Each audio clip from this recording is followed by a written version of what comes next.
જ્યારે મા પાસે ગયા હતા ને,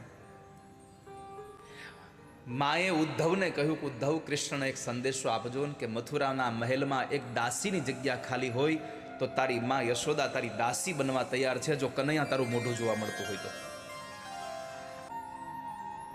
શું ગજબનો પ્રેમ કરે છે વ્રજવાસીઓ. જેવો ઉદ્ધવે શબ્દ કીધો કે હું તમારા માટે કૃષ્ણનો એક સંદેશો લઈને આવ્યો છું, જે રડતી હતી ગોપીઓ હસવા લાગી. વિચારે છે, ઘડીકમાં રડવા લાગે, ઘડીકમાં હસવા લાગે છે. ઉદ્ધવનો ભ્રમ ભાંગી નાખ્યો ગોપીઓએ. હો, ઉદ્ધવે પૂછ્યું, તમે હસો છો કેમ? હું કૃષ્ણનો આ સંદેશો લાવ્યો છું તો. ત્યારે ગોપી કીધું, ઉદ્ધવજી, સંદેશો એનો હોય જે બારગામ ગયા હોય. સંદેશો એવાનો હોય જે બારગામ ગયા હોય.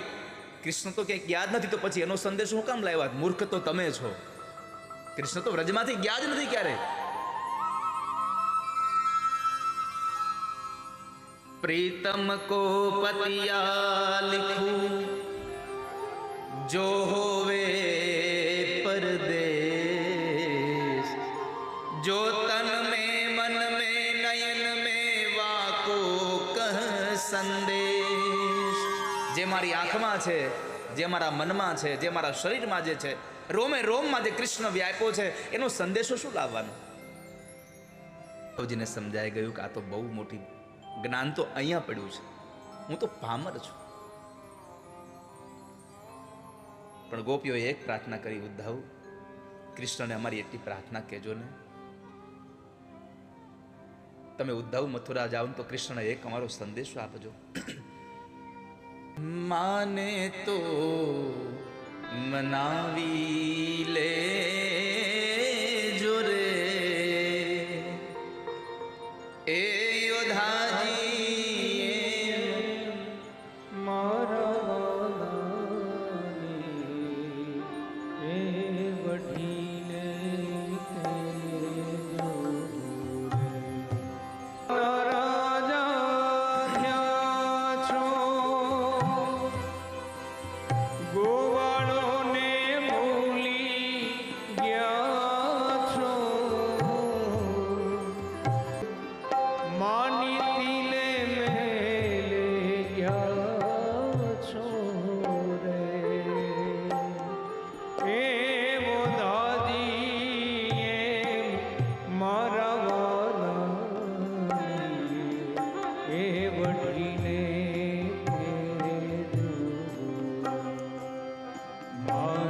ઉદ્ધવને કીધું કે મારા એક સંદેશો આપજો ને, કહેજો કે અમે એની મરજીમાં રહેશું.